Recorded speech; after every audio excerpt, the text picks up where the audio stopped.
Imagine hunting for romance while priests patrol your letters, astrologers inspect the sky, and your own father puts a price tag on your smile. Plague stalks the streets, yet gossip is the deadliest fever. Still think texting at 2 a.m. is awkward? Wait until you see how love survived when livestock carried more weight than compliments.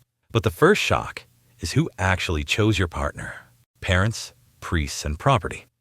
In theory, a 12-year-old girl and a 14-year-old boy could consent to marry under canon law. In practice, families pulled every string. A bride's dowry of coins, cows, or even a patch of barley tipped the scales, while a groom's bride price might pay her parents for the loss of her labor. Church courts later complained that genuine child marriage was rarer than rumors claimed, but the threat loomed large enough to keep teenagers obedient.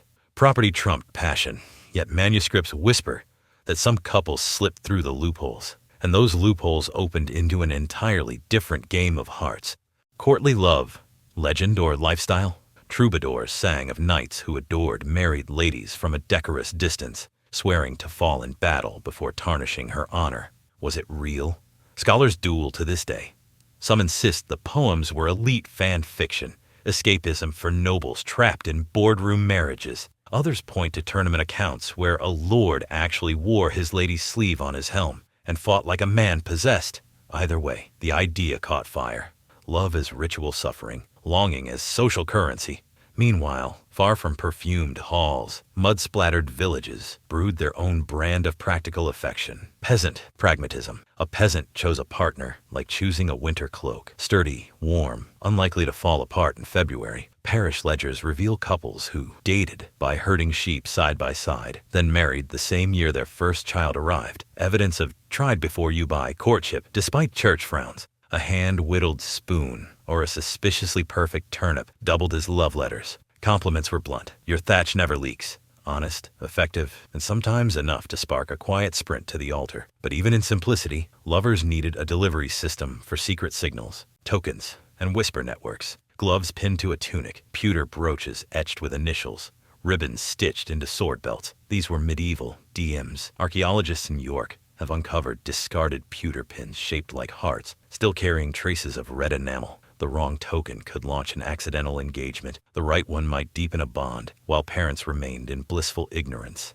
Everybody pretended these trinkets meant nothing. Yet, everyone knew exactly what they meant, and someone was always watching. Chaperones and church surveillance. 13th century conduct manuals commanded a bench gap wide enough to fit a psalter between courting couples. Break the rule and face a public penance that made modern cancel culture look merciful. Monks at Citeaux even edited love letters for demon-inviting phrases. A stolen glance risked a sermon. A handshake might summon accusations of lust. Families, clergy, and town gossips formed a living wall. Yet romance found cracks, especially on the one day a year when supervision blurred. Festival, free-for-all. Harvest fairs erupted in color, ale, and a sudden relaxation of rules. Maypole ribbons tangled, sack races tumbled, and manorial courts later fined youths for dancing indecently after dark. Cross-class mingling bloomed beneath lanterns, fueling rumors that sometimes flared into scandal. One well-timed spin could equal months of bottled-up longing. But when flirting leapt the fence entirely, consequences turned explosive. Forbidden flames and runaway rings. Chronicles record noble runaways that ignited feuds spanning generations. Picture Lady Isabel vanishing with a penniless squire, only to reappear married under a dubious parish seal. Her father assembled knights. Her mother flooded the chapel with tears. The Pope's bureaucrats weighed annulment petitions signed in desperation. Not all rebellions ended in misery. Some survived as ballads of reckless devotion, but each proved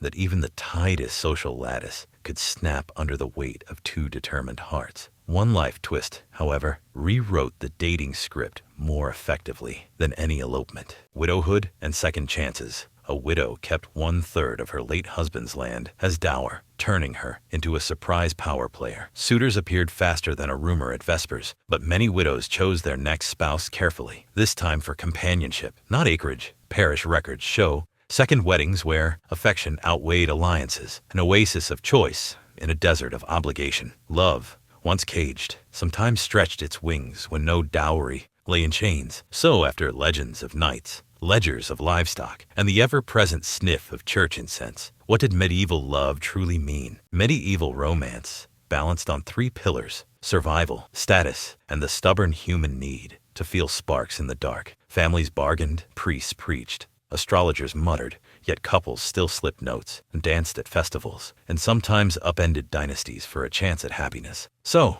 ask yourself, would you trade 2 oxen, a decent roof, and half a barley field for a soulmate? If not, swipe right on gratitude. You were born after the plague, the bench gap, and the pewter brooch proposal. Thanks for watching. Drop your own medieval pickup line in the comments, tap like if you'd survive courtly love, and subscribe for more history.